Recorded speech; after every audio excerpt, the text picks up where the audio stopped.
嗨，你好，歡迎來到一段穿越常識邊界的旅程。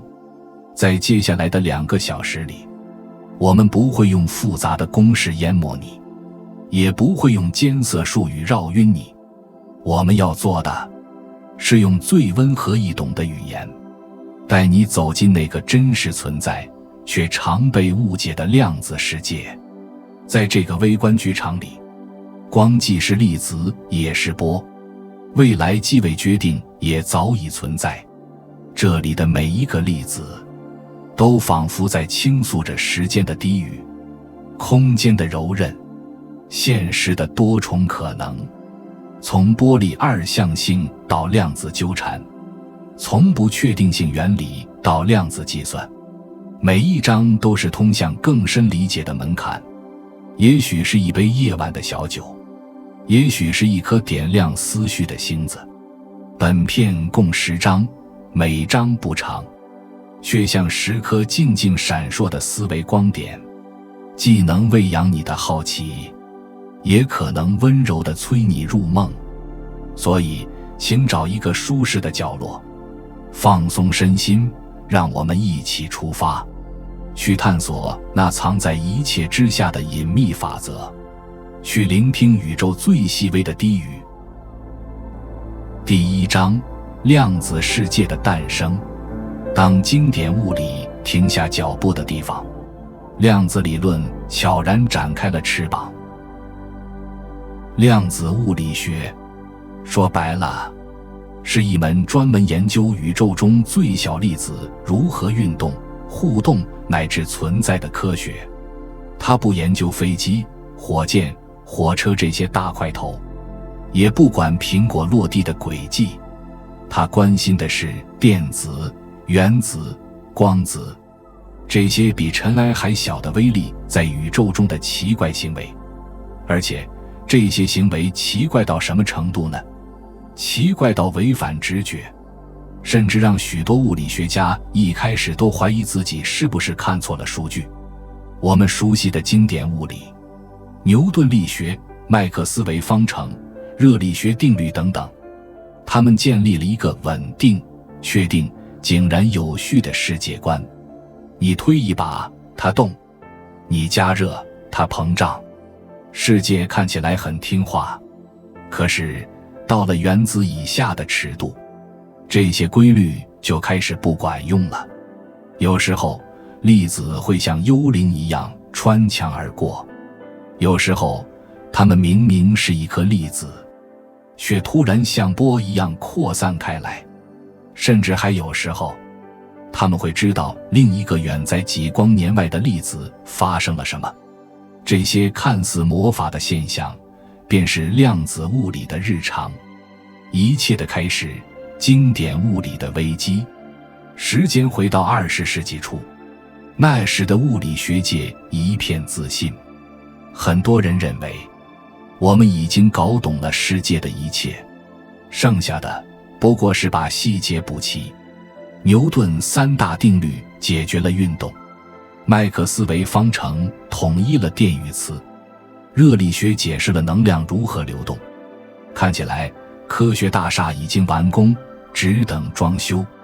可惜真理並不總按人類的日程表走。在研究黑體輻射時，一道裂縫悄然出現。黑體是一種理想化的物體，它吸收一切光，卻只按照自身溫度發射能量，聽起來像是某種完美的加熱器，对吧？問題是，根據經典理論，黑體發出的高頻光，比如紫外線，能量應該越來越大，最終趨向無限。這就出現了著名的紫外災難。如果這理論是真的，那你打開烤箱的一瞬間就會被紫外線蒸發。但顯然我們沒那麼脆弱。實驗數據很明確，能量在某個波長達到峰值後就下降了。可經典理論解釋不了。第一個革命者普朗克，1900年，德國物理學家馬克思·普朗克站了出來，提出一個驚世骇俗的想法：也許能量不是像水龙頭那樣連續流動的，而是像一顆顆子彈一樣，一包一包的發射。他稱这些能量包為量子。简单来说，宇宙发能量不是像胶水，而是像点鈔票，一次一张。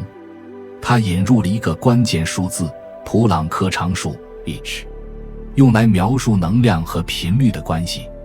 它的公式 E 等於 h 乘以 F， 成了量子物理的基石之一。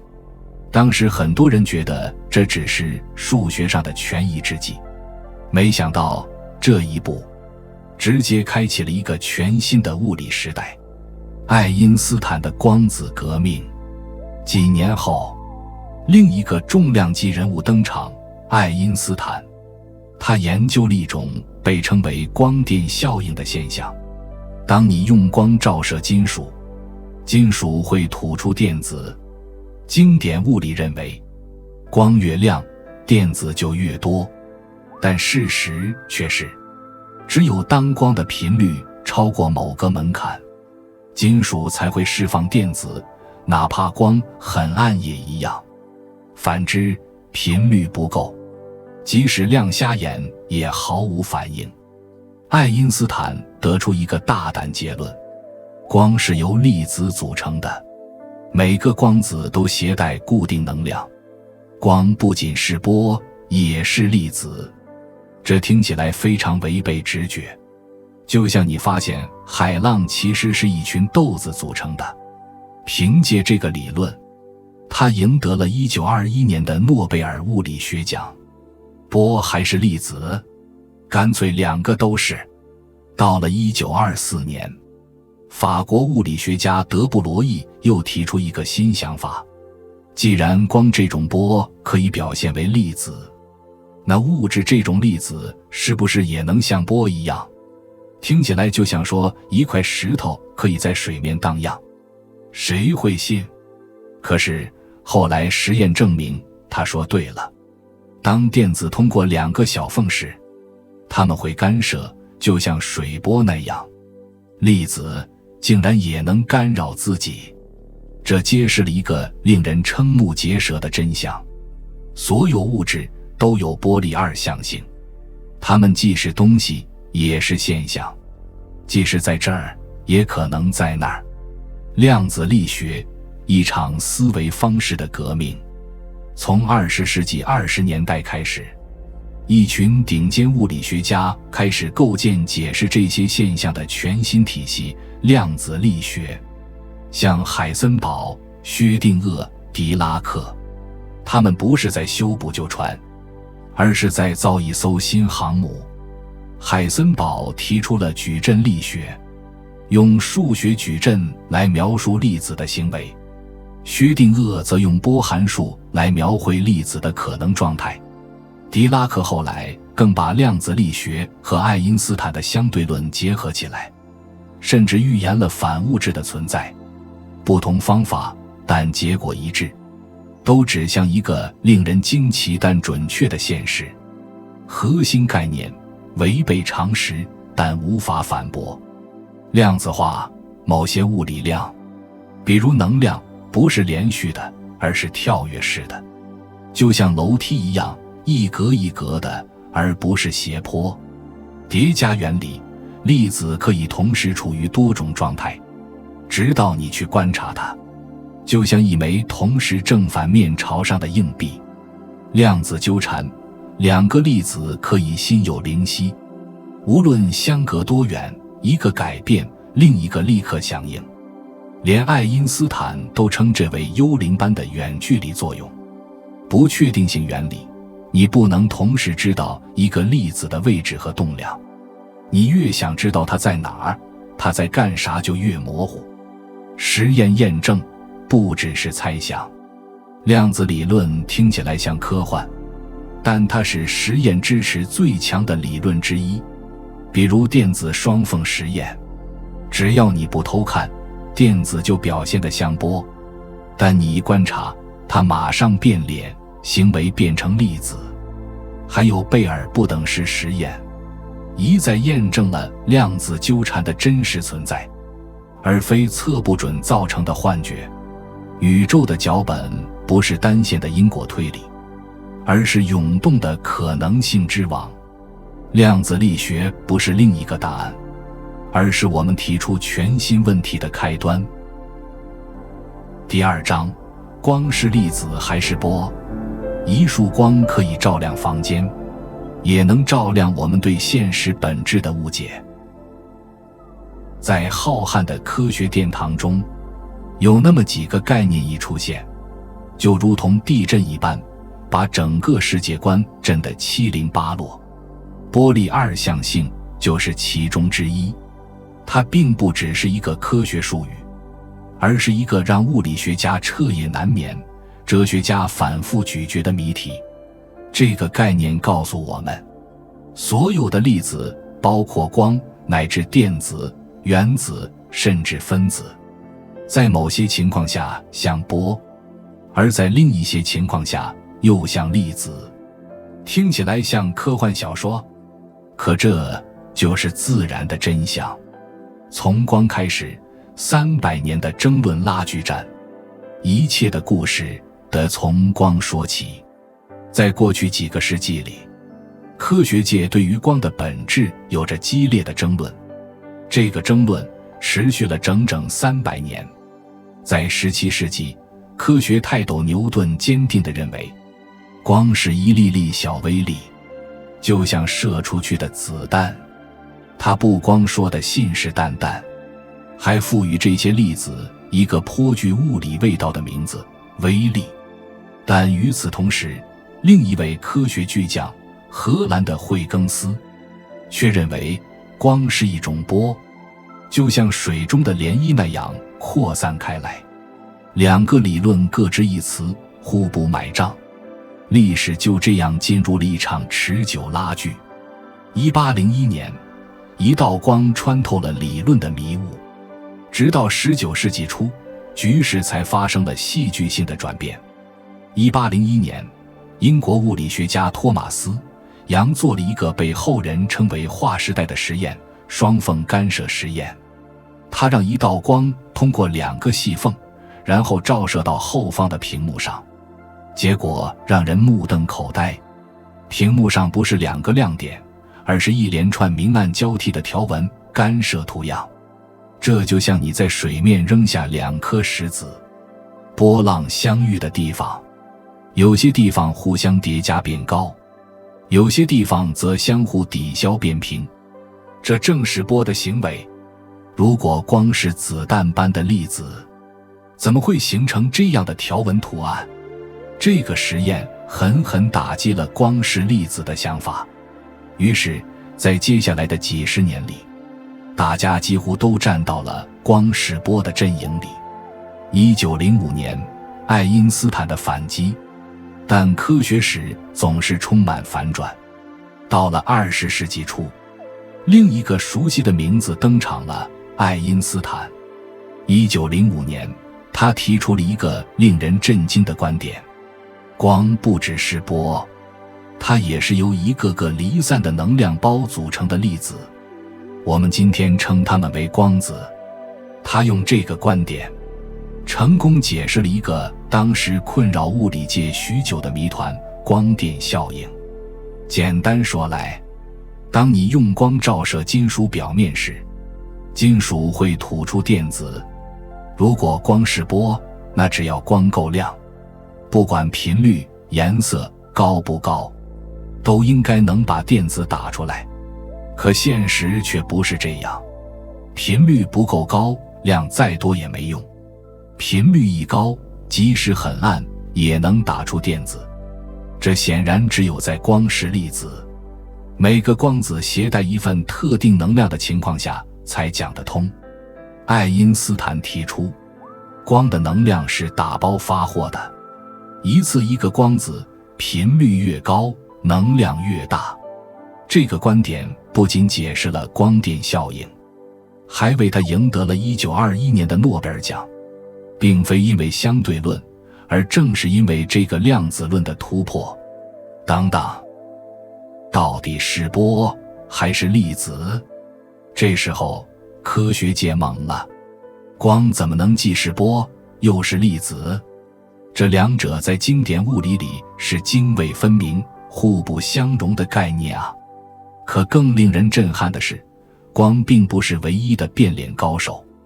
1924年，物质也有波，輪到法國王子級物理天才德布羅意登場。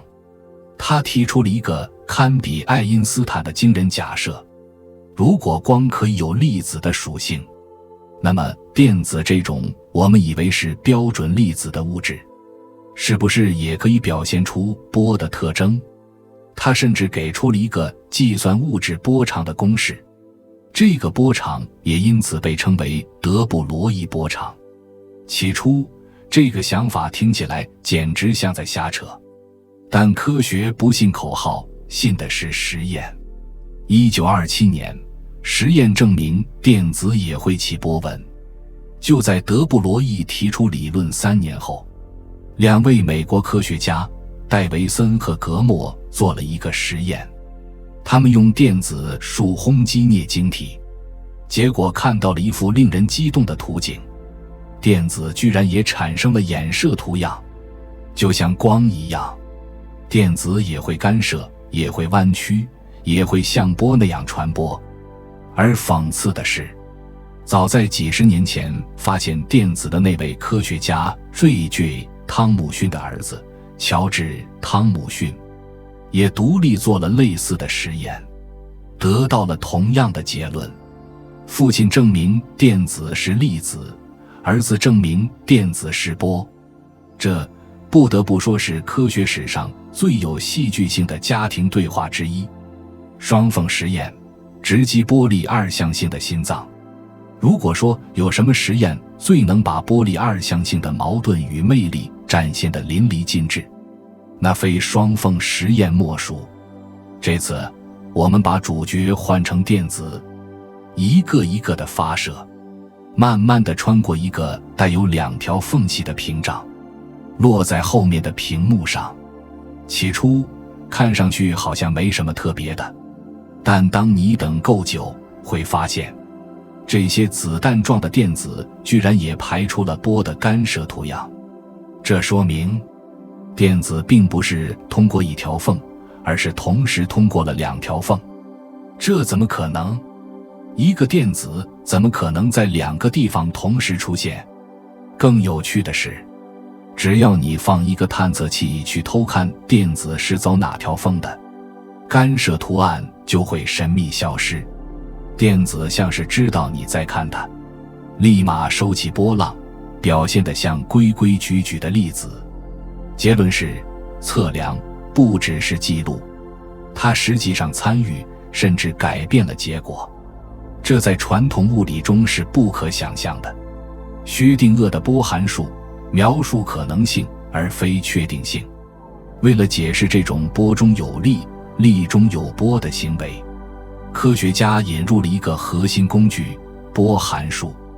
這個波函數不是海邊的浪花，而是一種數學表達式，用來描述粒子在各種可能狀態下的概率。就像是你不知道朋友今晚在哪兒，但你知道他70%的概率在家，20%在公司，10%在酒吧。量子力学不是告訴你它一定在哪兒，而是描述這種可能性的雲圖。而一旦你真的去找它，測量發生了，波函數就會坍縮，結果顯現，它就出現在某一個確定的位置。不止電子，整個世界都雙重身份。你可能会問，那是不是只有電子、光子這些小家伙有波粒二象性？答案是不是。後來科學家還發現，原子甚至由上百個原子組成的分子，在特定条件下都能表現出干涉图樣。也就是說，雙缝實驗不只適用於微觀世界，還能影響到中觀的領域。只不過物體越大，波长越短，波动性就越難觀察。比如一個高爾夫球的德布羅意波长，大約比原子核還小11倍，基本可以忽略不計。所以我們在日常生活中不會看到人穿過2道門同時出現的現象。實際意義不僅僅是哲學，儘管聽起來很抽象，但波粒二象性並不是象牙塔裡的哲學思辨，它支撐着整個現代技術文明的一大部分。電子顯微鏡正是利用電子的波動性，使我們能看見遠小於光波波長的結構。半導體芯片理解電子的行為，本質上要從量子視角看它是波還是力。量子场論將量子力學和相对論結合，認為粒子是量子場中激發出來的波動。現代通信技術、激光技術，甚至量子計算，都離不開對這一原理的應用。最後的思考，現實本來就不按我們想象来的。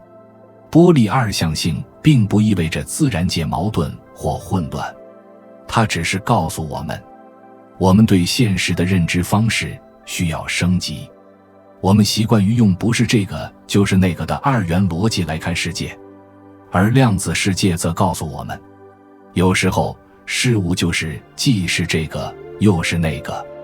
在微觀世界中，沒有單一視角能還原全部真相，只有當我們問對了問題，用對了工具，宇宙才會用它自己的語言告訴我們答案。光不只是穿過空間的能量，它是一道存在的謎語。當我們凝視一束光，我們也許正在窺見現實的兩副面孔。第3章，測不準原理和不確定性的世界。在量子世界中，知道的越多，就注定要失去的越多。如果說量子力學是一幅顛覆常識的拼圖，那不確定性原理就是其中最核心也最令人大腦打結的一塊。這個原理不僅改變了物理學家的世界觀，也挑戰了我們每一個人對現實到底是什麼的根本理解。它揭示了一個顛覆性事實，在宇宙的最微觀層面，有些事你就是不能同時知道，知道的越多，反而知道的越少。這聽起来像哲學，但它是由實驗驗證、數學嚴謹支持的自然規律。不確定性原理最早由德國物理學家海森堡在1927年提出。他提出某些物理量，比如一個粒子的位置和動量，是無法同時被無限精確測量的。簡單來說就是，你要是非得知道粒子到底在哪兒，它的動量，也就是它的運動狀態，就會變得模糊。反之，如果你非要知道它動得有多快，朝哪兒去，你的位置測量就會打馬虎眼。這種現象並不是儀器不夠精密，也不是技術沒到位，而是自然界自己定下的遊戲規則。為什麼測不了？從粒子到波的視角，想象一下，你在看一只小貓。在經典物理裡，小貓的位置和速度是確定的。你可以說，它現在在沙發上，正以每小時1公里的速度朝廚房移動。但是在量子物理裡，電子這樣的小粒子不是一個固定的小球，而是像一團雲，或者說一陣波，分散在多個位置、多個可能的路徑上。它的行为要用一種叫做波函數的數學表達式來描述。波函數不像 GPS 定位那樣告訴你粒子在這兒，而是給你一個概率地圖，它可能在這兒，也可能在那裡。你的位置測得越準，這個概率雲就必須變得越窄。但這樣一來，對應的動量、波長就必須是一個模糊的合集。換句話說，定位一個粒子的行為，像是在給一個廣闊的波套上一個小而窄的框，結果就是你失去了關於它動量的清晰信息。用聲音打個比方，波形與頻率。想象一下，你在聽一首低音提琴獨奏，如果你聽到的是一個純淨的單音符，比如一個哼的長音，它是一個非常乾淨明確的頻率，但它會在整個房間裡回盪，你無法通過聲音判斷提琴手站在哪。相反，如果你聽到的是一段短促的啵一聲，那就意味着提琴手用力拨了一下琴弦，聲音集中，時間短，說明你能確定聲音發生的時間和位置。但這樣一來，這個聲音包含了各種混合頻率，也就是動量變模糊了。這就是海森堡原理的本質。你越知道哪兒，就越不知道怎麼動；你越知道怎麼動，就越不知道在哪兒。數學版本，別怕，咱講人話。物理學上，這個原則通常寫成一個不等式 delta x 乘 delta p 大於等於 h 除以2，其中 delta x 是位置的不確定性， delta p 是動量的不確定性， h 是普朗克常數除以2派，約等於 1.05 乘以10的負34次方，一個極其微小的數字。你不需要記住公式，重要的是理解這個關係。你越精確地鎖定一個變量，另一個變量就越跳脫你的掌控。海森堡顯微鏡，越想看清，越會打擾。我們來看一個經典的思想實驗：海森堡顯微鏡。想象你正試圖用超級顯微鏡觀察一個電子。你說，那我用波長極短的光去照它，這樣圖像會更清晰，對吧？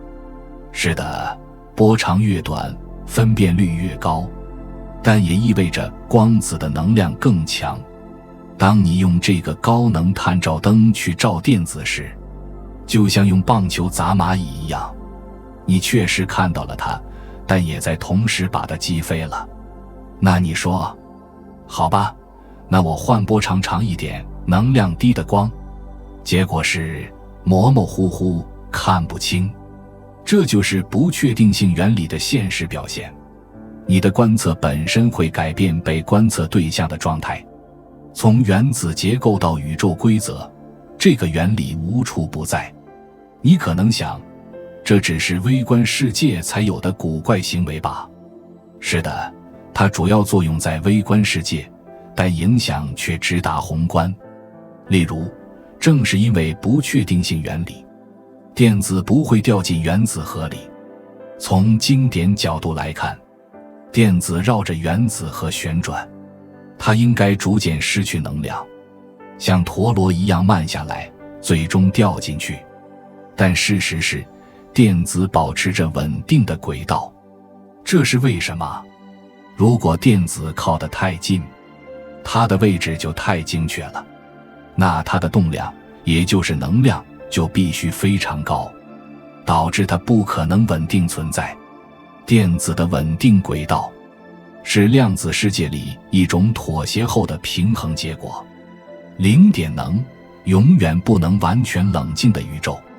你可能以為，只要把物體冷卻到絕对0度，零下273.15，它的原子就會完全靜止。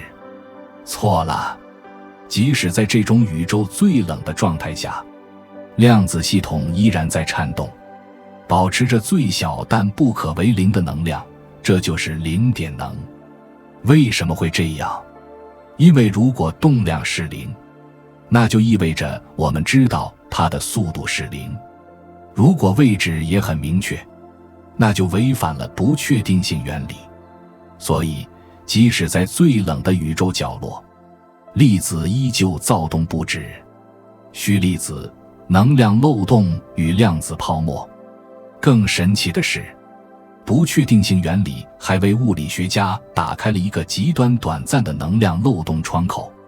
在極小時間尺度內，虚粒子可以偷偷借一點能量冒出來，然後又迅速還回去。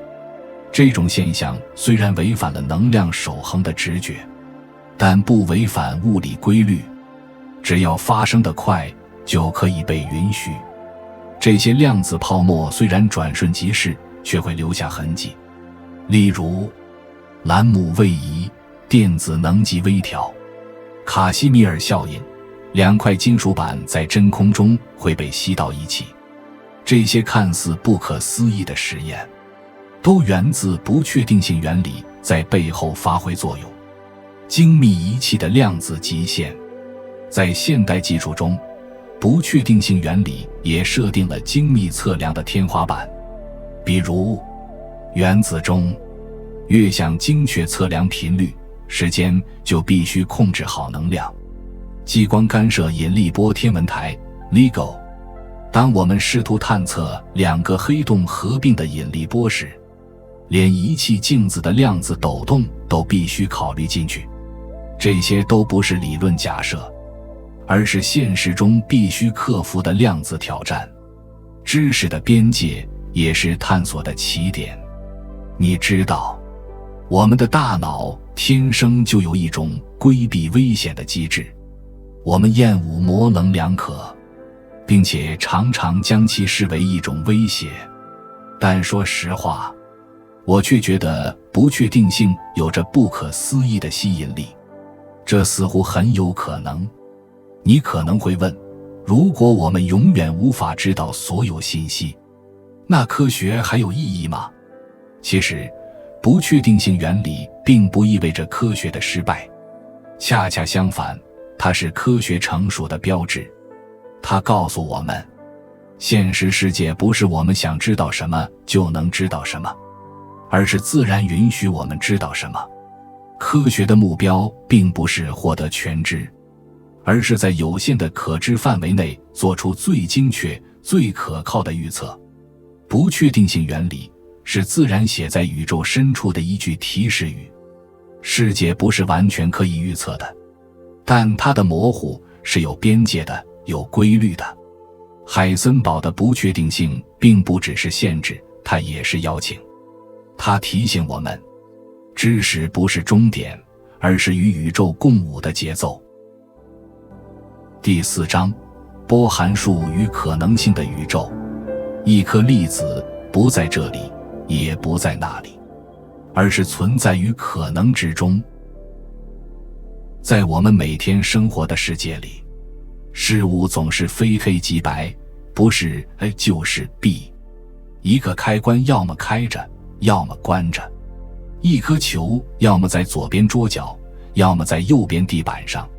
可一旦你踏進量子世界的大門，這種常識全都失效了。你會發現，一個粒子居然可以同時處於2種甚至多種狀態中，直到你看它一眼，它才選定成為哪一個。這就是量子力學中最令人匪夷所思的核心之一，量子疊加。它不是魔術，也不是比喻，而是已被反复實驗驗證的事實。什麼是疊加？不是也許，而是同時。量子疊加的思想非常反直覺，它並不是說粒子有可能在多個狀態之間切換，而是說它在你觀察之前，真的同時處於多個狀態中。舉個例子來打比方，想象你正在烤一片吐司，按下烤面包機的那一刻起，它要麼燒焦，要麼完美烘烤，對吧？可在量子層面上，這片吐司在你揭開之前，既是燒焦的，也是完美的，同時存在2個狀態。聽起來是不是有點像童話？但這恰恰是實驗室裡的真實現象。波與粒子再次登場。要真正理解疊加，我們需要再次回顧量子粒子的波动性。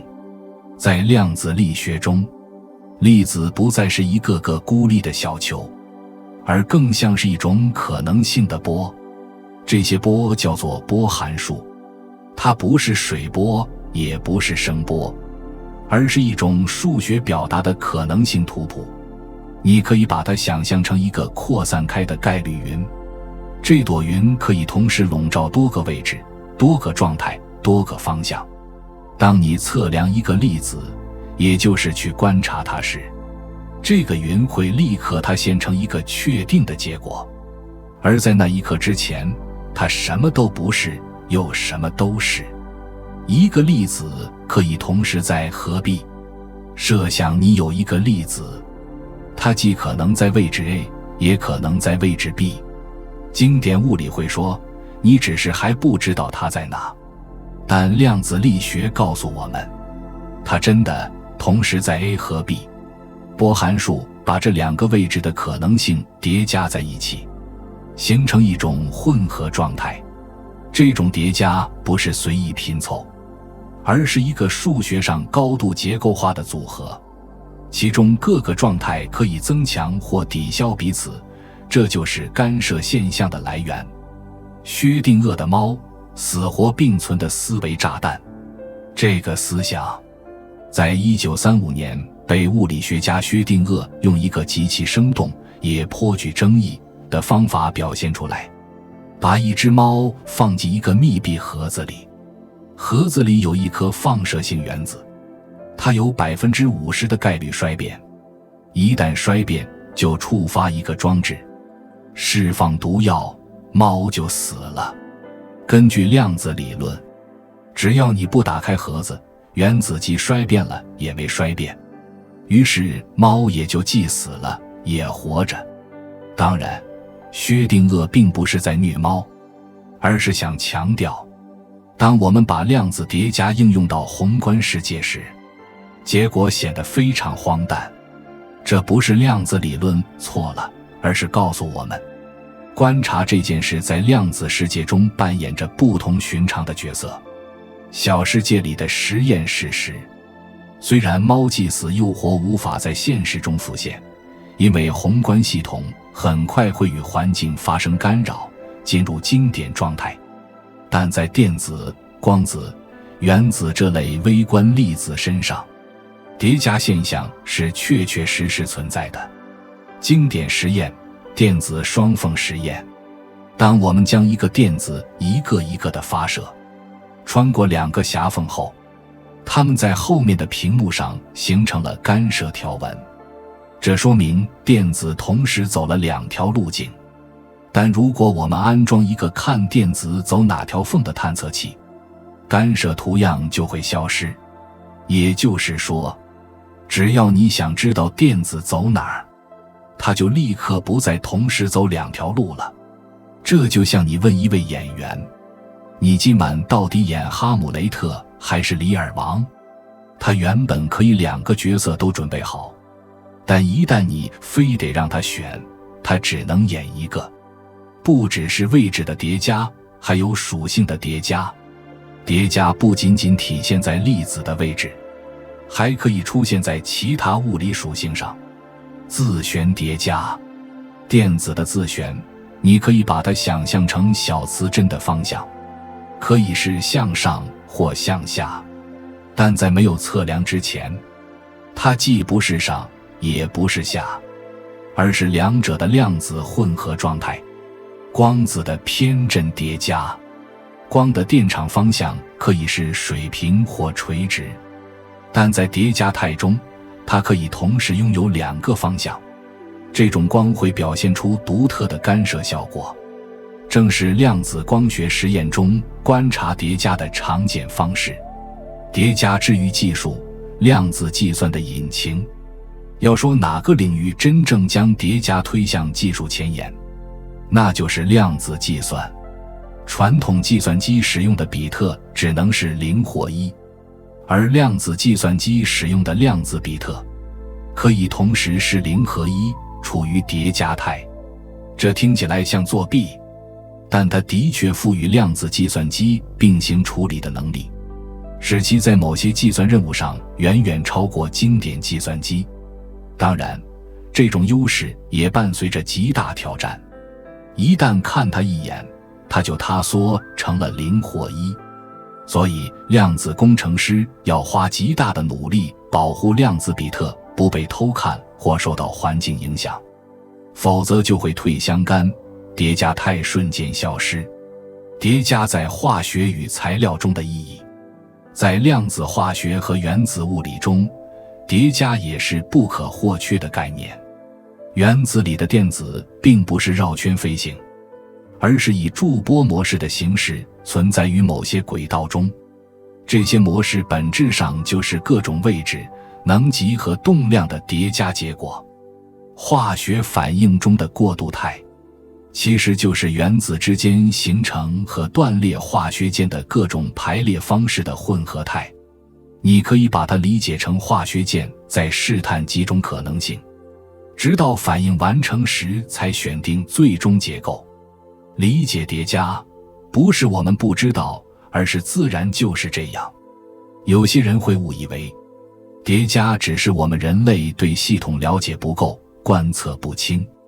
但真相是，在進行測量之前，系統就真的處於多種狀態的疊加中，並非我們不知道它在哪，而是它根本就不是在一個確定的位置。每種狀態在疊加中都有自己的分量，這叫做概率振幅。還有一個叫相位的參數控制它們如何干涉。這些參數非常精細地控制着實驗結果，這不是模糊或隨意，而是數學上極其精準的結構。一個更複雜、更豐富的現實。理解疊加，需要我們放下一個物體只能處於一種狀態的直覺。量子疊加提醒我們，宇宙不是非此即彼的機械舞台，而是一個充滿可能性重疊與干涉的劇場。在你拉開簾幕之前，一切都懸而未決。越來越大的疊加態，挑戰與突破。過去幾年，科學家們已經將有幾十甚至幾百個原子組成的小分子成功置於疊加態中，這是一個驚人的技術成就。我們開始看到，疊加不是微觀世界的專利，它也可以在足夠精確、足夠隔離的條件下延伸到更大的系統。這是人類在量子技術與量子基礎研究領域的前沿戰場。小結：量子疊加不是幻想，而是基礎。疊加原理看似奇特，甚至讓人懷疑現實的真實性，但正是這種奇特，構成了我們世界最根本的物理規則之一。它並不是不穩定的幻想，而是經得起實驗和數學考驗的規律。從電子軌道、激光干涉儀到量子計算、量子化學，每一項技術的背後都是無數疊加态的協作演出。波函數不是物體的位置，而是宇宙寫給未來的一封概率之信。當我們展開它，我們看到的不是確定的事物，而是開放的未來。第5章：量子糾纏，超越空間的聯繫。兩個粒子天各一方，卻像是在呼吸着同一口宇宙的空氣。在浩瀚的物理世界裡，有些現象怪得不像真的，卻偏偏是真的。量子糾纏就是这樣一個讓人瞠目結舌、愛因斯坦都頭疼的奇觀。你可以想象這樣一幅畫面：兩個微小的粒子曾經握過一次手，然後朝完全相反的方向飛去，一個可能在地球，另一個早已飛往月球，甚至银河系邊緣。但令人震驚的是，只要你測量其中一個，他的老搭檔無論身處多遠，立刻會知道發生了什麼。沒有電報，沒有 Wi-Fi， 沒有無線信號，他們之間似乎超越了空間、時間，像是某種量子默契。這不是魔術表演，也不是理論幻想，而是已經在實驗中反覆驗證過的科學事實。什麼是糾纏？它可不只是連在一起。我們先來釐清一點，糾纏不是兩個粒子互相拉着不放的糾纏，而是一種狀態上的關聯，一種比任何繩索都強韌的數學鏈接。想象一下，2個硬幣被封在2個不同的信封裡，送往世界兩端。你打開其中一個，發現是正面，你立刻就知道另一個是反面。但糾纏可不僅僅是這種已知信息的遊戲，它怪就怪在你打開信封之前，那2個硬幣都不一定是正面或反面，而是同時既是正面又是反面，直到你打開其中一個，它才做出決定，而另一個瞬間配合這個結果。這就是量子糾纏的精髓，粒子之間的心有灵犀。在量子物理中，有一種屬性叫自旋，你可以粗略地把它想象成粒子自己的旋轉方向，比如朝上或朝下。當2個粒子發生相互作用後，它們可能形成一種特殊的状態，总自旋为0的纠纏对。这意味着，如果你测到一個粒子的自旋是上，那另一個一定是下，反之亦然。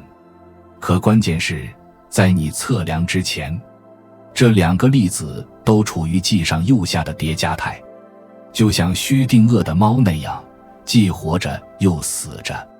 只有當你真正測量其中一個，它才瞬間它縮成某個狀態，而另一個無論在多遠，也會立即與之協調，就像心有靈犀。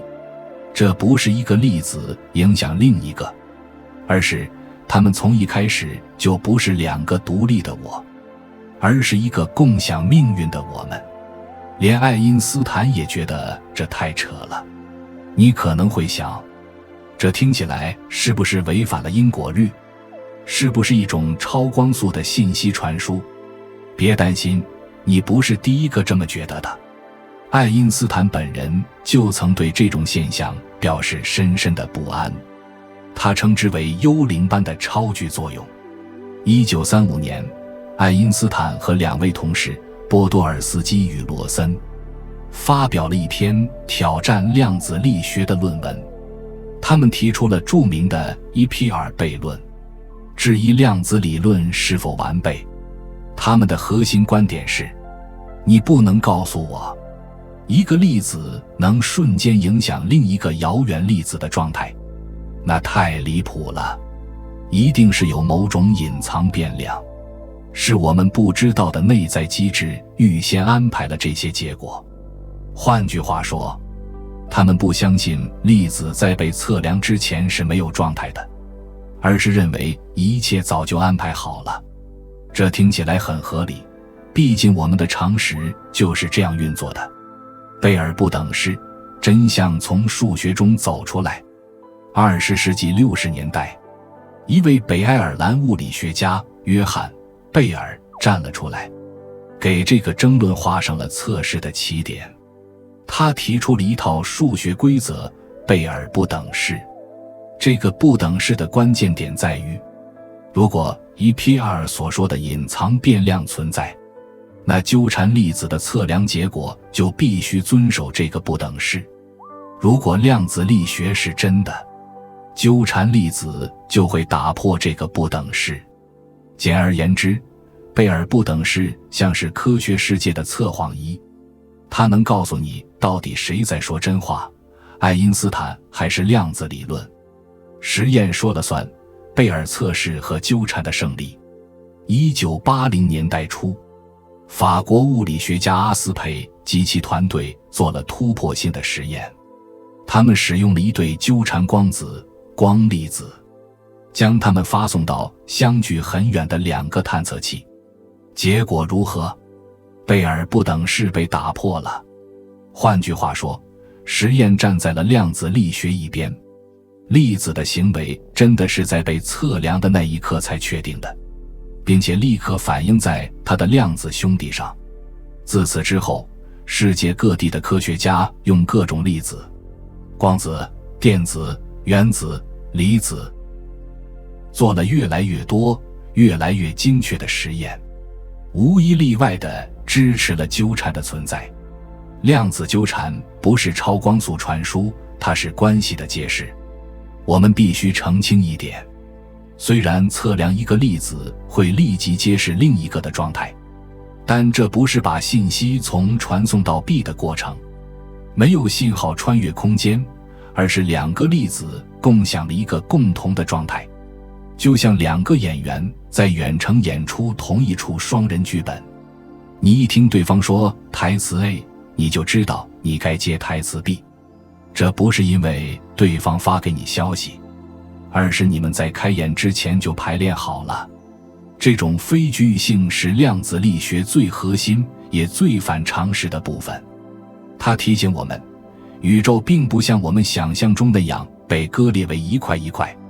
糾纏技術的革命性應用，一量子密钥分發。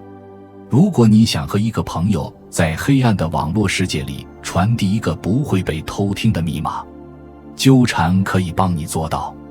在量子密钥分發中，兩個通信者通過糾纏光子共享一個密钥，因為任何第三方嘗試偷聽時，都會破壞糾纏態，從而暴露自己的存在。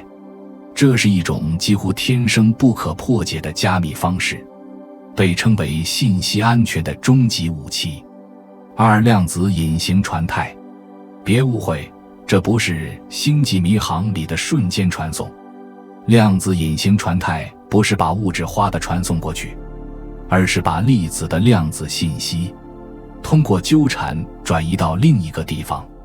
這就像你不移動畫框，卻在另一面畫出一模一樣的圖像。它已經在實驗中實現，甚至在衛星和地面之間成功傳輸。未來的量子互聯網就可能以这種方式實現超遠距離、超高安全的通信。三、量子計算中的糾纏聯動。在傳統計算機裡，每個比特是獨立的，要麼0，要麼1。但在量子計算機中，量子比特之間可以糾纏，這意味着它們能進行並行處理和狀態協同。這種糾纏關係讓某些算法的效率呈指數級提升。在破解密碼、模擬化學反應、優化資源等領域潛力巨大。不只是技術，更是對現實的重新理解。糾纏不僅是科技應用的基礎，它也在重新塑造我們對宇宙本質的理解。在量子化學中，糾纏決定了分子的結構和穩定性。在超導和量子相變研究中，它揭示了物質狀態轉變的深層機制。在高能物理學中，糾纏甚至可能與時空的本質結構相關。一些理論甚至提出，時空本身是由量子糾纏制出來的。這聽起來或許遙遠，但它已經被越來越多的研究所支持。糾纏走向星辰，從實驗室到星空。在近年的突破性實驗中，科學家已成功的讓兩個粒子在500公里外保持糾纏，在軌道衛星與地面站之間傳遞糾纏態，構建初步的量子網絡節點。這不是未來的暢想，而是正在進行的現實進展。量子互聯網的雛形正在形成，它將徹底改變通信安全、計算方式，甚至可能催生出一種全新的網絡結構。小杰，你不是孤島，宇宙也不是。量子糾纏告訴我們，世界並不只是由彼此分離的個體組成，在最深的層次上，所有事物都可能以一種超越空間的方式關聯着彼此。我們曾以為粒子是孤立的點，現在我們知道它們可能共享一個命運的波函數。這並不是科幻，而是人類認知正在展開的一場科學革命。糾纏告訴我們，宇宙的距離也許只是幻覺，有些聯繫比光更快，比言語更深，比時間更古老。第6章，量子測量與觀察者的作用。在量子世界裡，你不只是觀察現實，你參與了它的誕生。在我們的直覺裡，觀察世界是一件無害的事。你看星星，它不會掉下來；你看樹，不會改變它的長勢；你觀察天氣，不會影響是否下雨。但在量子物理的世界裡，看一眼，結果就變了。這不是隱喻，也不是錯覺，而是一個被反覆驗證的物理事實。這就是觀察者效應。在量子層面上，你觀測一個系統的行為，本身就會改變它。经典世界的透明觀察與量子世界的參與者。在經典物理中，測量是像拿尺子量身高、读數而已。你測太陽有多熱，地球多重，不會讓它們变熱变輕。但量子世界完全不同。在你觀察之前，一個粒子的狀態是可能性云，不是一個確定值。而當你測量，也就是試圖得知某個屬性時，這些可能性就坍縮成一個唯一的現實。換句話說，你不是在揭示一個已經存在的答案，而是在選擇一個答案，使它成為現實。波函數，描述可能性的語言。在量子力學中，一個粒子的狀態不是寫在石頭上的固定標籤，而是由一个叫波函數的數學公式來描述。你可以把波函數想象成一朵廣闊的概率雲，它不告訴你粒子在哪裡，而是說它有多大的可能在這裡，在那裡，或者在那裡。這朵雲不是隨便飄的，它按照一種名叫薛定諤方程的規則不斷演化，像一個柔和流動的無聲的宇宙舞蹈。但是當你一測量，雲停止了舞蹈，瞬間收縮成一個點。這就是波函數坍縮，所有的可能性瞬間收縮成一個實際發生的結果。雙縫實驗，觀察者效應的視覺版震撼。沒有哪個實驗比雙縫實驗更能直觀展現觀察者效應的威力。還記得之前的情節嗎？你讓一顆顆電子穿過一個有2道縫隙的屏障，它們居然自己制造出波動干涉圖樣，就像它們同時穿過了2條縫，互相干涉，形成花紋。可是你一放探測器偷窺它走哪條縫，圖樣立馬消失。圖樣消失的原因並不是探測器打擾了粒子，而是你知道它的路徑這件事，足以讓整個行為發生改變。光是可以知道，就足以改變可能性。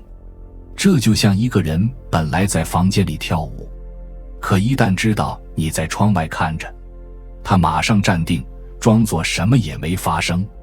觀察者不一定是人，是誰不重要，行為才重要。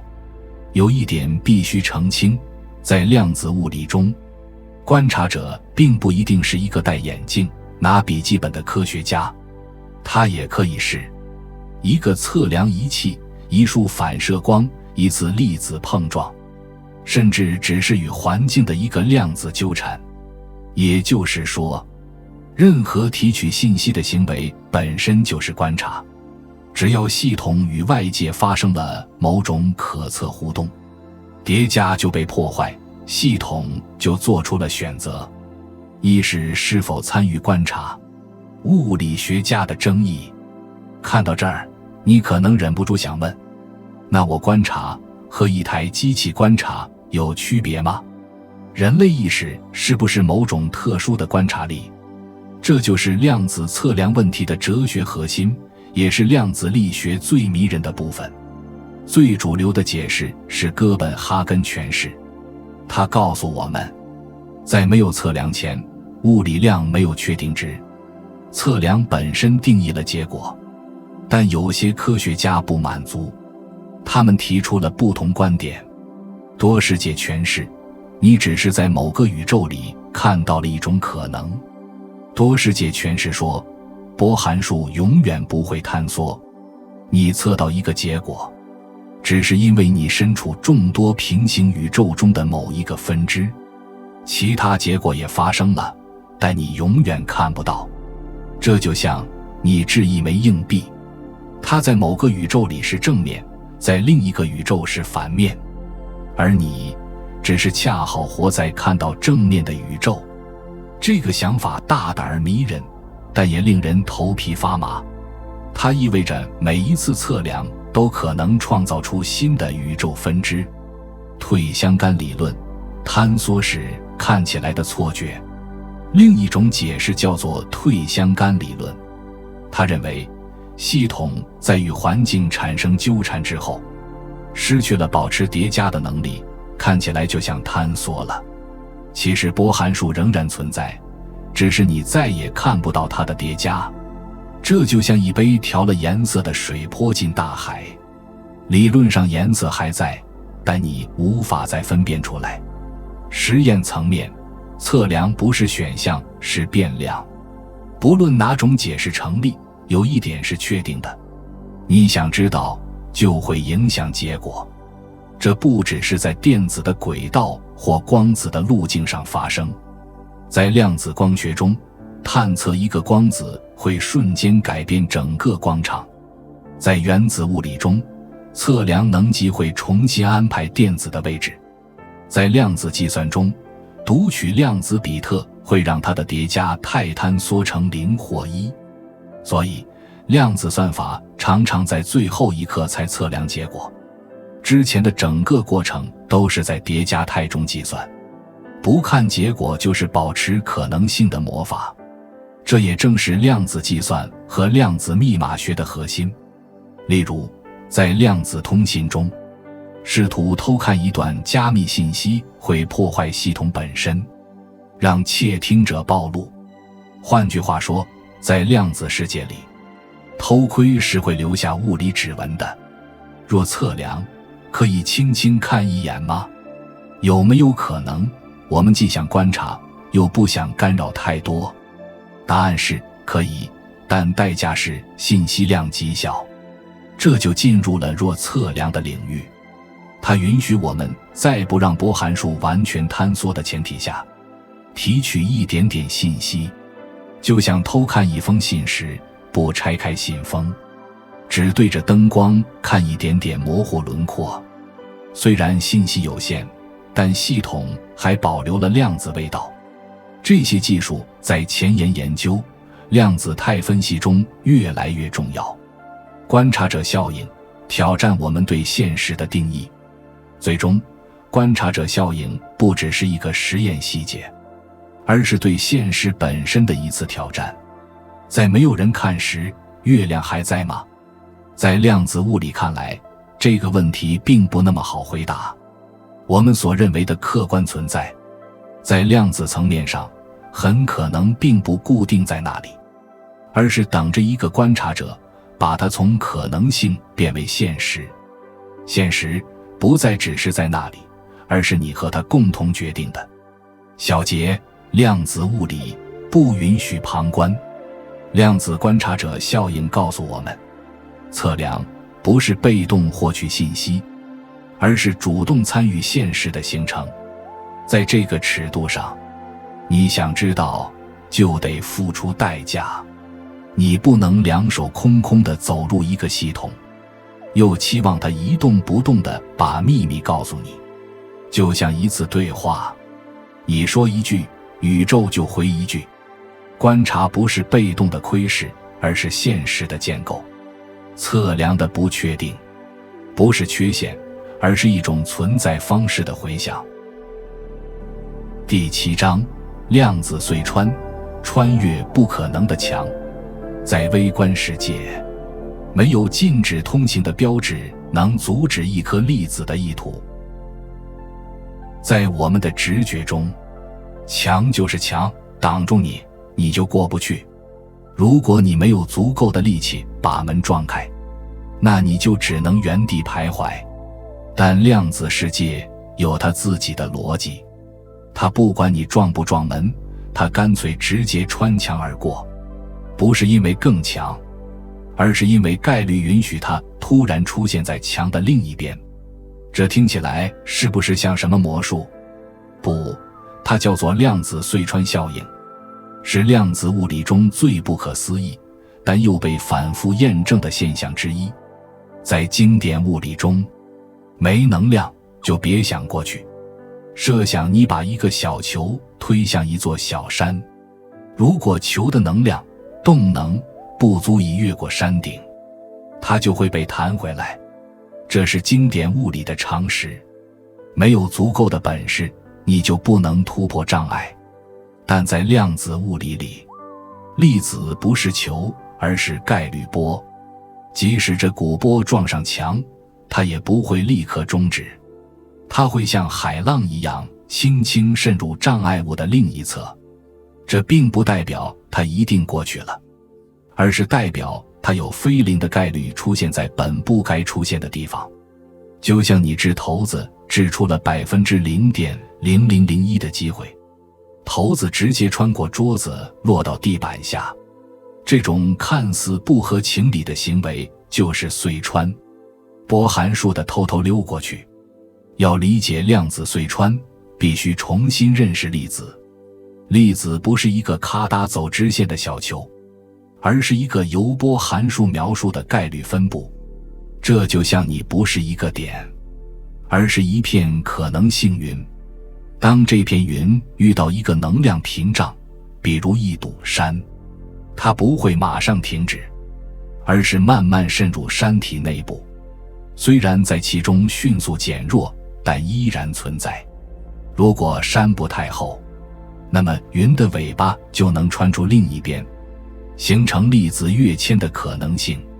這一瞬間，粒子就像突然出現在牆的另一側，仿佛從未受阻。這不是理論幻想，而是真實存在。量子隧穿不是科幻設定，而是早就被實驗證實的物理現象。以掃描隧道顯微鏡 STM 這個裝置能看到原子級別的表面特徵，原理就基於隧穿。一根極其尖銳的金屬針尖靠近金屬表面，兩者之間的空隙本是绝缘的。经典物理認為不會導電，但量子力學告訴我們，電子可以隧穿這個真空空隙，形成微弱的電流。這電流的大小對針尖和表面的距離極其敏感，於是我們就可以用電流看見原子。這就是 STM 成像的魔法。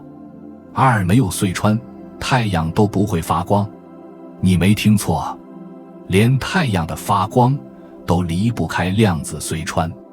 太陽內部有大量氫原子，它們要結合成氦，釋放出能量，這叫核聚變。但氫原子帶正電，同性相斥。按經典理論，太陽核心的溫度還不夠高，這些原子根本無法碰上去結合。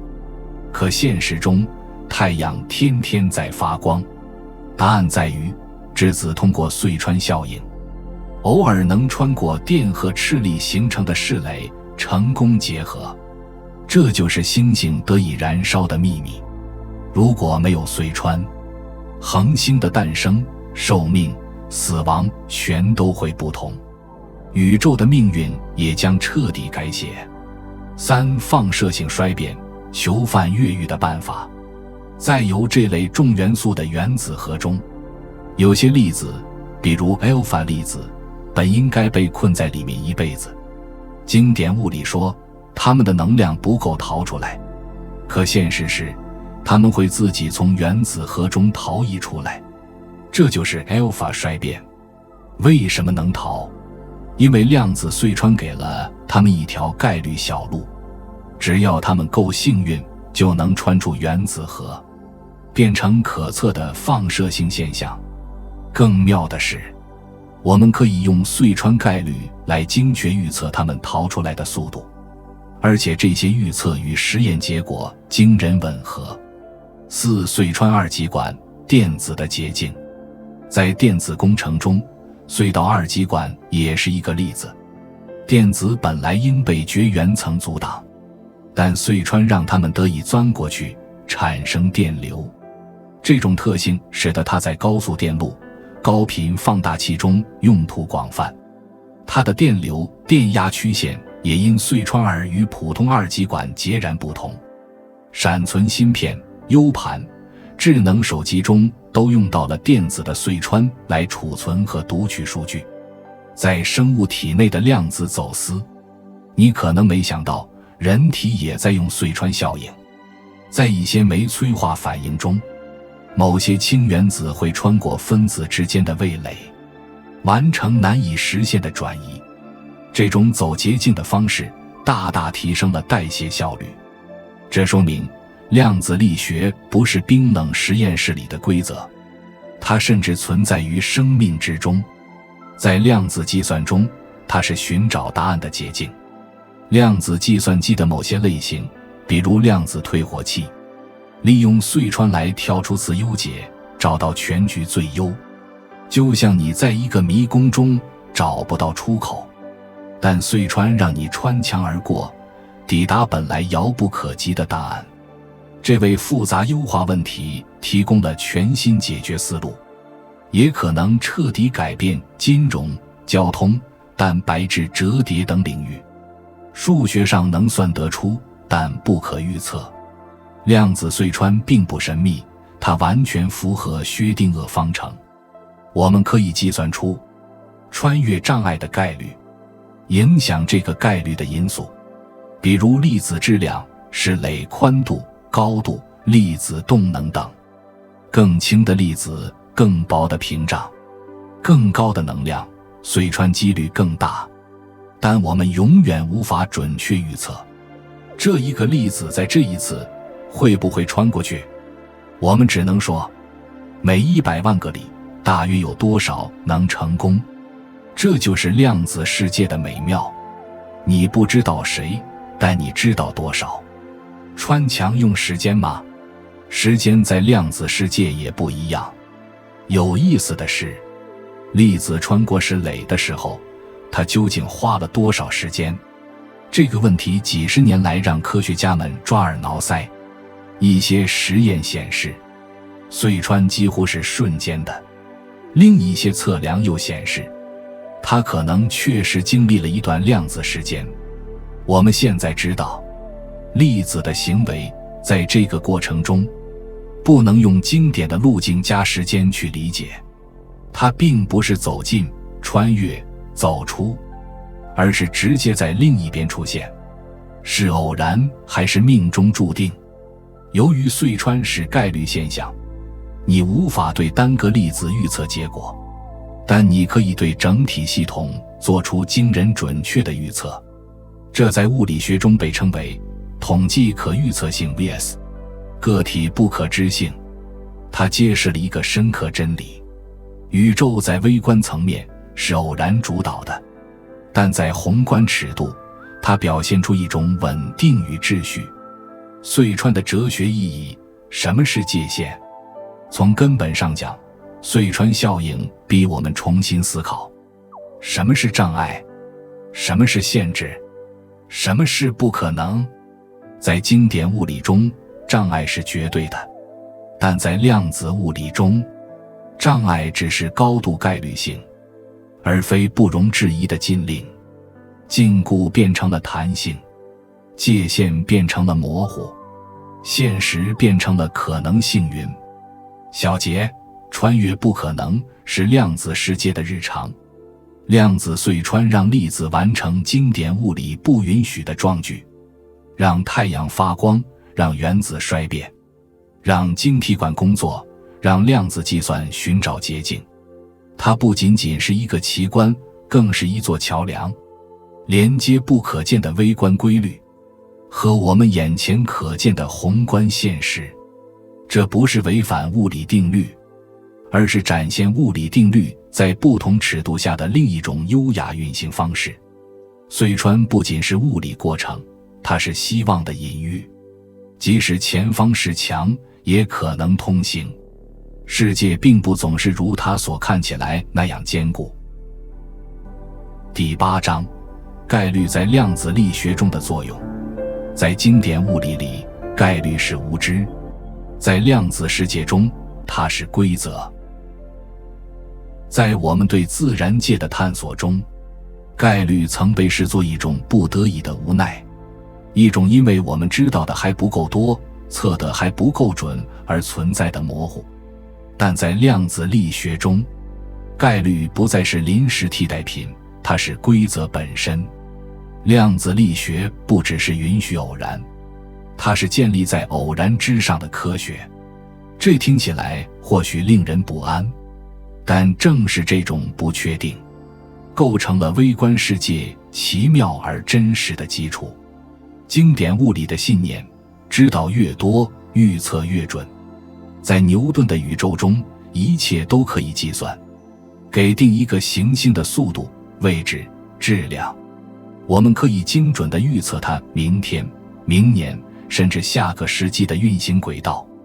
經典物理的核心信念是，如果你知道系統的全部初始条件，就能預測一切未来。這是一個令人安心的世界。宇宙是可以解開的方程式，是一台鐘錶。然而，量子世界打破了這個確定神話。在量子世界裡，即使你擁有系統的全部信息，即使你掌握了波函數的每一個細節，你也無法準確預測下一個測量的結果。你能知道的只是某個結果有多大概率發生。這並非出於儀器不夠敏感，也不是我們還不知道全部的變量，而是因為在被測量之前，這個結果根本就沒有存在，只有可能。波函數不是一個確定位置，而是一片可能性。量子物理中，每個粒子都不是一個點，而是由波函數描述的可能性云。你不能問電子現在在哪，你只能問，如果我去測，它可能在哪裡。舉個例子，一個電子穿行於空間，你不能指出它的確切軌跡，你能描述的只是它有多大概率出現在某處。就像你知道一团物里藏着某個東西，但你不能指着一寸空氣說它就在這裡。波恩規則，幾率的法則。波恩為這朵概率雲提供了法則。他指出，波函數本身不告訴你粒子在哪，但波函数的振幅的平方，就是你測到某個結果的概率密度。這就是波恩規則。例如，波函數在位置 A 的振幅高，你在那裡找到電子的幾率就高。這不是我們不知道在哪裡，而是粒子真的處於多種可能中，直到你測量，它才選中一個現實。雙縫實驗，從隨機到秩序的魔法。最著名的例子莫過於雙縫實驗。如果你一個一個地發射粒子，如電子穿過2個狹縫，每一個粒子都會落在屏幕上一個隨機的位置，但發射的越多，屏幕上的圖案越清晰地顯現出干涉條紋。這說明什麼？個別結果是隨機的，但整體結果是統計可預測的。就像雨滴落在湖面，每滴水都隨機，但波紋的模式卻有章可循。概率是現實的一部分，不是我們的無知。這與經典世界的隨機性是不同的。经典隨機性來自於我們不知道全部信息。拋硬币結果似乎隨機，但在理論上，若你知道拋擲時的角度、力道、空氣阻力，你就能預測它正反面。量子隨機性是另一回事，它是物理法則中的根本特性。粒子沒有隱藏的信息在等你發現，它的行為從根本上就是概率性的。這不僅令人驚訝，也挑戰了宇宙是可解的機器這一古老信仰。粒子同時是所有可能性。量子概率的神奇之處不僅僅在於它是根本性的，還在於它們可以相互干涉，不像掷骰子1到6的幾率互不影響。量子概率可以增強或抵消彼此，這就是干涉。這源於波函數的相位，两個路徑上的波函數可能相加、增強或相消、抵消。這就解釋了干涉圖樣為什麼出現。明暗條紋不是隨機分布，而是精確的概率干涉結構。量子擦除，未來能改變過去。更離奇的是，在某些實驗中，你可以在粒子穿過雙縫之後，改变你是否記錄它的路徑信息。結果呢？如果你保留路徑信息，干涉圖樣消失；如果你擦除路徑信息，干涉圖樣重新顯現。這意味着，量子行為不僅受現在影響，也受知道了什麼這個動作的影響。不是我們看到之後粒子做了反應，而是現實根據我們可以知道什麼來安排結果。測量，從可能性到一個結果。在我們對量子系統進行測量的那一刻，原本處於多種可能性重疊的系統，坍縮成一個實際結果。這叫波函數坍縮，不是因為測量工具擾動了系統，而是因為測量行為本身將系統從概率態拉回到確定態。你只測了一次，但你選擇了現實的一種展開方式。在其他解釋中，或許還有其他你沒看到的可能在另一個宇宙中展開了，這就是多世界詮釋的看法。數學上，概率是精準而強大的，這一切聽起來可能像魔法，但量子力學的數學體系非常堅實，每一個概率都可以精確計算，每一個實驗結果都與計算匹配，即使是完全偶然的現象，也高度可預測。你無法說這一次粒子落在哪，但你可以說10000次中有多少落在哪。這讓科學家們用概率設計了整個技術世界。概率並不是障礙，它是力量的源泉。你可能以為概率讓科学变弱了，無法確定未來，但恰恰相反，概率給了我們全新的工具。原子中的超高精度 MRI 核磁共振的成像能力，量子計算機處理超複雜問題的潛力，量子加密通信中的無法破解性。如果一切都能預測，那一切都能被攔截。但當自然本身隨機時，安全就變成了由宇宙保證的密碼。宏觀世界為何不會閃爍隨機？既然量子世界是隨機的，為什麼你放下杯子，它不會突然跳到另一張桌子上？因為統計規律在大量粒子中變得平滑。你不能預測一個骰子，但你能預測1000個骰子的平均值。這就是為什麼經典世界看起來是確定的，儘管它建立在一個本質不確定的微觀世界之上。概率揭示的宇宙是更深的秩序。或許宇宙不是一台老鐘錶，而是一種更有彈性的秩序。它允許可能性並存，它容忍偶然進入，它在不確定中自洽，在多樣中統一。你不能預測每一次量子事件，但你能用它構建技術、設計算法，揭示生命的機制。概率不是局限，而是通往理解之門的鑰匙。小節，在不確定中建立確定之美。量子概率迫使我們改變視角，從控制每一個結果，到擁抱統計規律；從尋找隱藏變量，到接受現實是潛能的集合。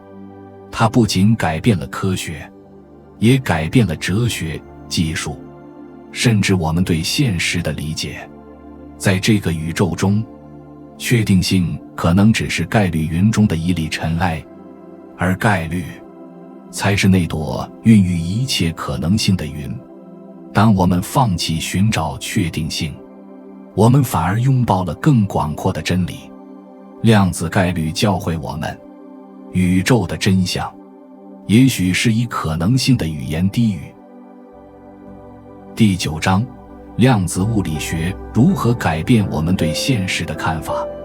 你所理解的現實，可能只是你觀察方式的倒影。量子物理學以深刻而廣泛的方式徹底改變了我們對自然世界的理解。在20世紀初出現之前，科學的基礎是經典物理學的原理。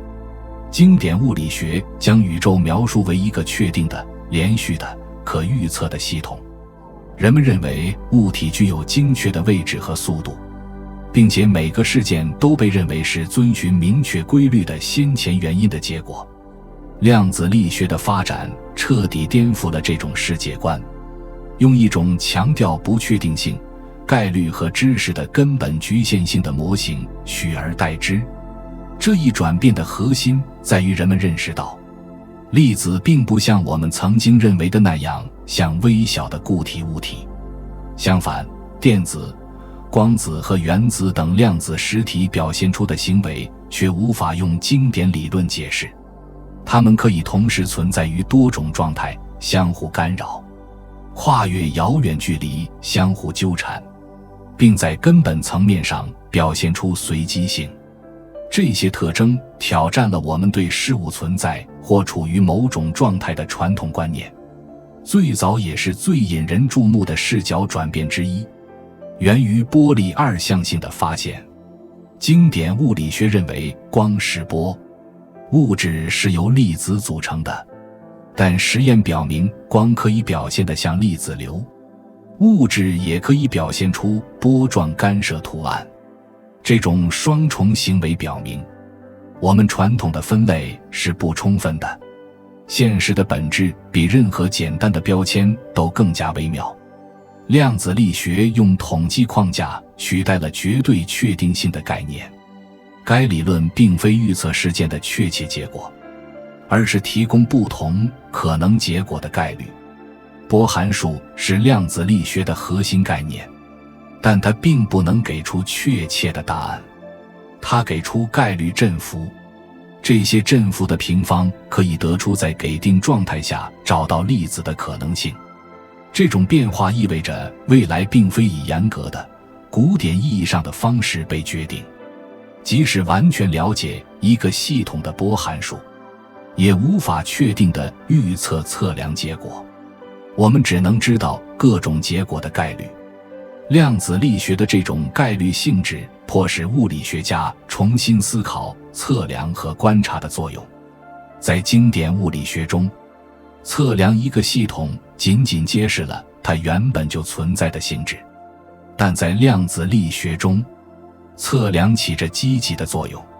該系統處於多種狀態的疊加態，直到進行測量時，波函數才會坍縮成特定的結果。這種崩潰不是一個漸進的過程，而是瞬間發生的。它給現實的結構引入了不確定性的因素。這種現象的直觀例子之一，可以通過量子干涉消除實驗來說明。設想一個實驗中，我們用一組鏡子和分數器引導光子走兩條路徑。只要我們不知道光子走的是哪條路，干涉圖案就会出現在屏幕上。但如果我們使用一種哪條路探測器來記錄路徑，即使我們事後擦除信息，干涉圖案也不會重新出現。奇妙的是，後來發展出的延遲選擇實驗表明，即使我們在粒子到達終點之後才決定是否探測路徑，結果也會受到這個延遲選擇的影響。這似乎暗示，現實並非一成不變，而是在最後一刻才決定展現出哪種樣貌。這種現象的深意在於，過去的事件在某種意義上也可能取決於未來的觀察。這不是時間倒流，而是表明經典因果結構並不適用於量子事件。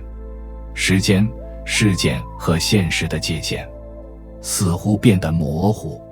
這種對觀察的依賴性進一步對客觀現實提出挑戰。在量子力學中，一個系統的性質可能只有在測量之後才能被明確定義，這引發了關於存在本質的諸多問題。在我們觀察粒子之前，它是否具有位置？在沒有觀測者的宇宙中，事物是否以我們可以理解的方式存在？量子糾纏為我們世界觀的這種轉變增添了又一層含義。當粒子發生糾纏時，它們的狀態會以某種方式關聯起來，使得測量其中一個粒子的狀態可以立即確定另一個粒子的狀態，而不管它們之間的距離有多遠。這種瞬時相關性無法用任何在空間中傳播的信號來解釋，這表明宇宙是非局域的。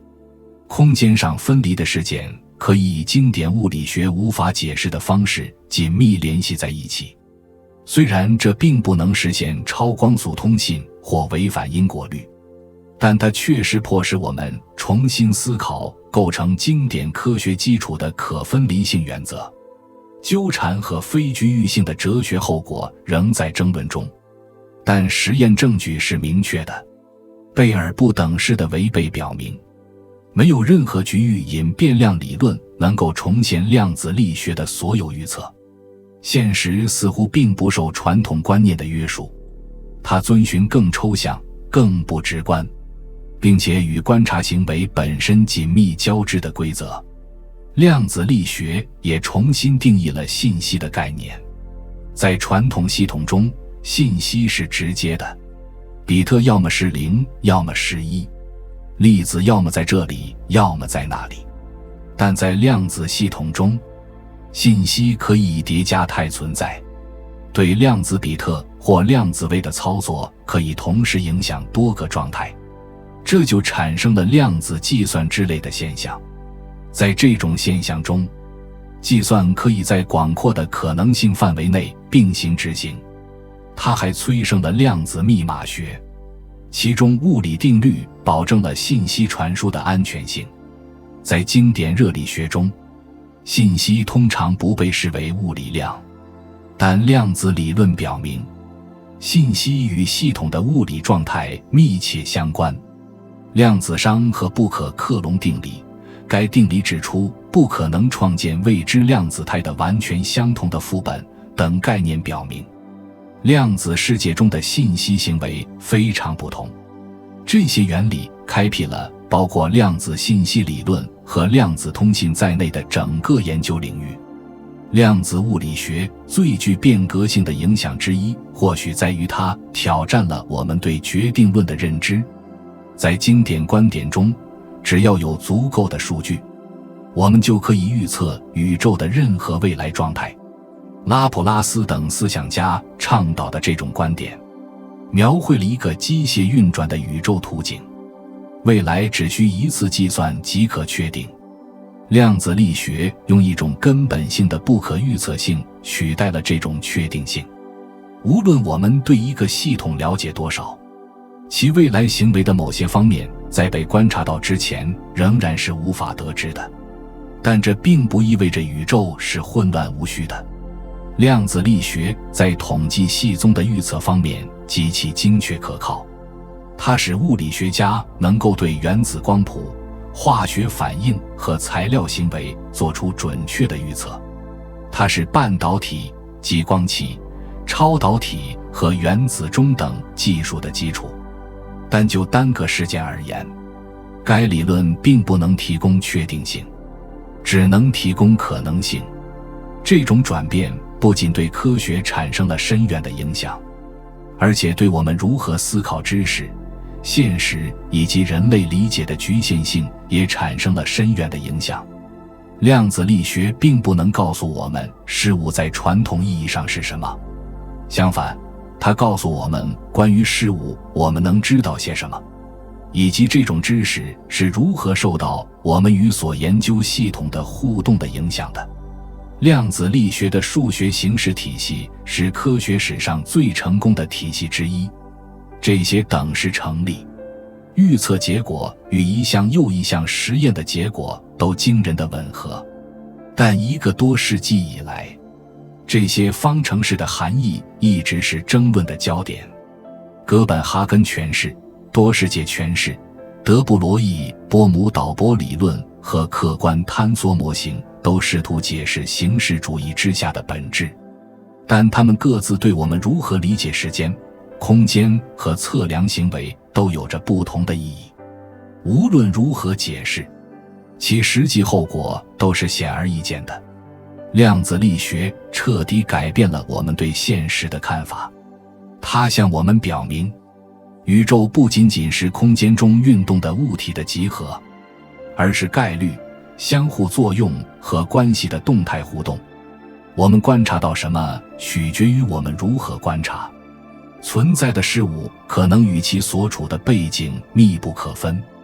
也許我們應當放棄對最終真實的執念。正如波爾所言，不是自然界荒謬，而是我們的思想過於狹隘。在量子尺度上，宇宙似乎並不是一座穩定靜止的雕像，而更像是一幅正在繪制中的畫卷，其內容在觀看者眼前逐漸成型。即使我們利用量子理論來構建技術並探索物質的基礎，我們仍然在努力理解它的意義。它提供的見解不僅是科學的，而且是哲学的。它們促使我們思考客觀性的界限、知識在塑造結果中的作用，以及宇宙的核心可能比我們想象的更加流动和相互關聯的可能性。從這個意義上講，量子物理學不僅僅是關於微小粒子的理論，它還是觀察整個現實結構的新視角。它告訴我們，宇宙的運行並非由確定性決定，而是由可能性決定。在這些可能性之中，蘊藏着一個不斷挑戰我們認知、拓展我們想象力的世界。現實不再是一塊石頭，而是一面水面。在量子物理的照見下，我們開始懷疑，我們看到的世界究竟是誰的夢？第10章，量子物理將如何影響你的生活？你手中每一次點擊，眼前每一道光影，都在低語着一個看不見的量子真理。量子物理離你並不遠。當你聽到量子力學這個詞，可能腦海中會浮現一堆密密麻麻的公式，一個穿着白袍的科學家站在黑板前喃喃自語，或是大型粒子对撞機中奔跑的奇怪粒子。但真實情況是，它離你的生活遠比你想象的近得多。我們今天所依賴的許多技術，正是量子理論的饋贈。沒有量子力學，我們將無法制造晶體管，這是所有現代電子設備的基本單元。核磁共振 MRI， 醫學成像的奇蹟之眼。GPS 導航系統中精確無比的原子鐘，以及未來可能顛覆整個世界的量子計算機。這些技術並不是某個遙遠理論的副產品，而是量子物理走出理論、走入現實的有力證明。量子力學揭示了現實深處的運作規則。它不只是科學的一種工具，它是一種全新的視角，一種看待世界的方式，既精準又不可思議。黑板之外的量子世界，你每天点亮手機屏幕，連上无線網絡，用指紋解鎖，背後其實都有一場看不見的量子演出。量子理論不僅是科學家的語言，它已經靜悄悄地走下了講壇，落到了每一塊芯片、每一個傳感器、每一次點擊裡。它從不是空中樓閣。量子力學描述的是物質和能量在最細微尺度下的行為。它所揭示的規律，無論多麼反直覺，都直接支配着我們所依賴的技術世界。例如半導體，就是量子物理的一張臉。晶體管藏着量子的靈魂，半導體是现代文明的心臟，沒有它，我們無法想象現在的世界會是什麼樣。沒有電腦，沒有智能手機，沒有互聯網。這些材料之所以神奇，是因為它們能讓電子以受控的方式跳躍、流動，而這一切的背後，是量子能帶結構的精密操控。電子並不隨意亂跑，它們在特定的允許能帶之間躍遷，而能不能跳多少，全靠量子力學來裁決。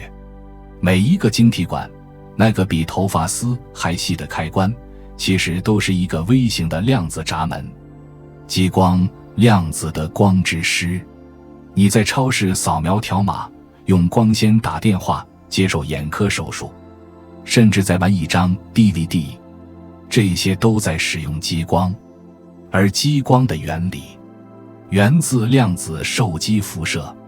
當一個電子從激發態調回低能態，它釋放出一個光子。如果這個過程被另一個光子激發，它就會釋放出完全一樣的光，頻率、相位、方向都一模一樣。這種精密的同步只能在量子世界中發生。於是一個光子引發另一個，再引發更多，就這樣激光數倍放大，光成為一支可控的、方向明確的、極具能量的箭矢。醫學中的量子魔法 MRI 磁共振成像，讓醫生可以看到身體內部，無需切開任何一層肌膚。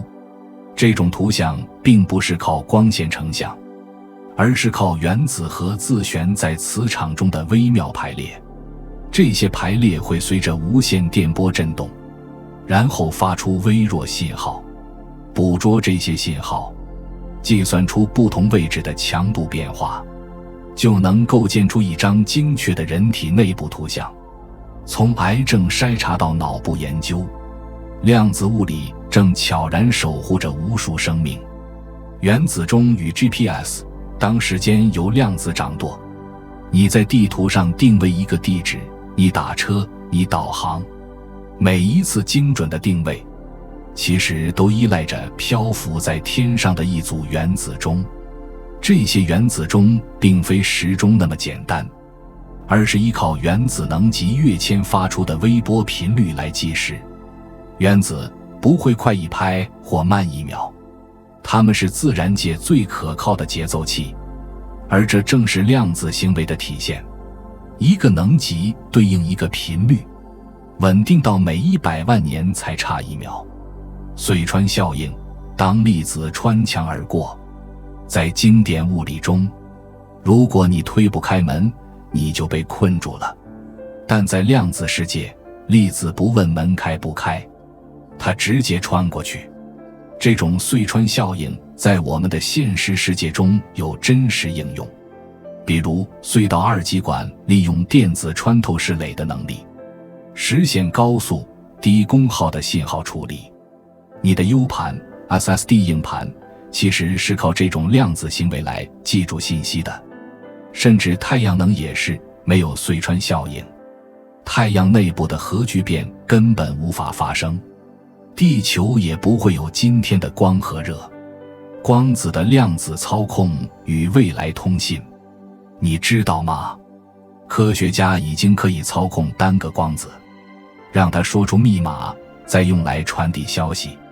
任何人一旦嘗試偷看這個光子，它的狀態就會立即改變，從而暴露出入侵者的存在。這不是魔法，而是量子通信的原理。未來的網絡安全可能不靠加密算法，而靠量子物理的不被觀察性。在一個信息洩露頻繁的時代，量子加密或許能成為我們最後的防線。量子計算從黑白走向全彩。在經典計算中，一位比特只能是0或1，但在量子世界，量子比特可以同時是0和1的疊加態。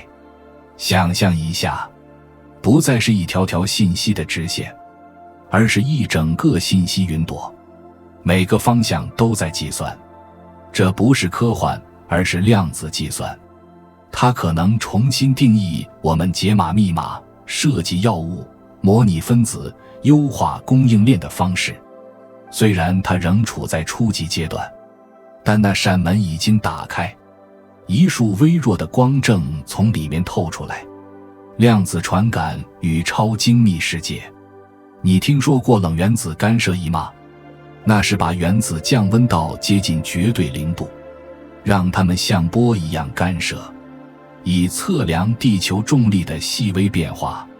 這些量子傳感器不僅能檢測磁場、重力、電場，還能在沒有 GPS 信號的深空或地下洞穴中定位方向。未來的醫學掃描、地質勘探，甚至太空探索，都可能依賴這些來自微觀的技術，用量子來合成未來。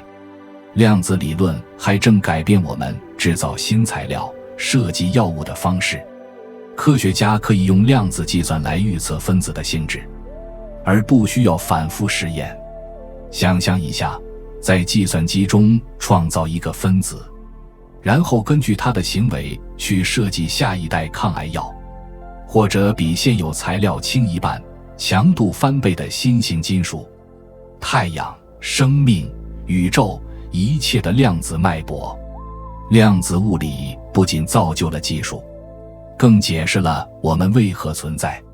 沒有量子隧穿，恆星無法點燃；沒有量子躍遷，光就不會被發射；沒有量子相干，鳥類或許無法穿越千里回巢。甚至你的意識可能也與量子過程有關，儘管這是前沿中的前沿。宇宙的早期也許正是一團量子長落在黑暗中輕輕湧動，然後萬物開始生長，一個時代的開始而非終點。量子力學的影響無處不在，甚至遠超我們目前的理解。我們正站在歷史的起點，就像20世紀初人們看到電燈，卻難以想像互聯網那樣。今天的量子技術也許會在幾十年後變成我們每天習以為常的世界。我們第一次可以真正操控這些古老而微妙的自然法則。這不是一個時代的終點，而是全新世界的大門輕輕開啟的那一刻。你腳下的地板、耳邊的音樂、眼前的屏幕，全都由不可見的量子支線編織而成。你不是生活在一個量子世界裡，你就是量子世界的一部分。尾聲，你亦在其中。你可能以為這一切只是科學家的事，離我們很遠。可量子世界從未只存在於實驗室，它藏在光子跳躍的瞬間，在你手機中每一次電荷流動，在你身體裡的每一次原子共鳴。它悄然塑造着你的世界。也許你早就生活在量子之中，只是未曾命名。但比這些更奇妙的是，量子理論不只改变了我們使用的工具，更悄悄改变了我們看待現實的方式。當你知道一個粒子可以同時在多地存在，一個決定會影響遠方的糾纏對象，你還會如何理解的存在、選擇，甚至自由意志？我們曾以為世界是機器，是規則，是確定性，而現在，它也許是可能性，是關係，是你在觀察時才真正形成的舞台。量子物理不是告訴我們世界有什麼構成，而是提醒我們，世界的本質取決於我們如何凝視它。它不是答案的終點，而是提問的起點；不是真理的石碑，而是一扇朝向未知的門。如果現實是一首交響曲，那麼量子物理便是它最深處的低音弦音，微弱卻貫穿全曲，支撐着我們所能感知的每一個高音。我們站在經典與量子的交界，看見現實有時模糊如光，有時離散如粒。那不是矛盾，而是啟示。正如量子力學大師費曼所言，沒人真正理解量子力學，但正因如此，它才讓我們謙遜，也讓我們繼續前行。所以下次當你仰望星空，按下快門，輕輕說出一個想法時，請記得，你不僅是在看世界，你也是這場量子劇目的參與者。現實不是靜止的畫面，而是正在發生的波動。每一次觀察都是一次參與，每一次測量都是一種共鳴。願你用量子的眼睛看世界，用波函数的心靈感受人生。願你在這充滿不確定與奇蹟的宇宙中，找到自己的位置，自己的頻率，和你願意去干涉的未來。願你在聽完這10講之後，不僅對量子有所了解，而且也更靠近對存在與現實的認知。